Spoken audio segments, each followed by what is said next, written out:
ونه نیکې هیلې خپل اولادونه مو تر نظر لاندې وساتئ.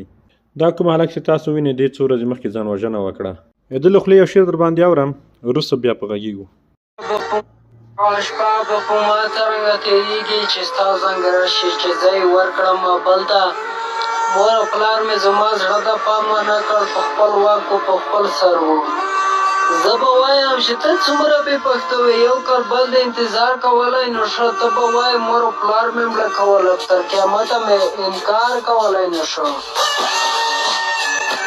په دې عمر کې دی داسې یو فکر لري، دا وخت د تعلیم و، کاش د تعلیم کړی د دې پر ځای، او که چیرې د پلار تر نظر لاندې وای، د بل چا تر څار لاندې وای، کېدای شي داسې نه وشي.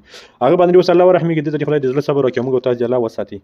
خو باید خپل اولادونه، ورونه، کشران مطلب تر څار لاندې وساتو، تر نظر لاندې وساتو چې څه کوي او چا سره ګرځي، څو الله مکه داسې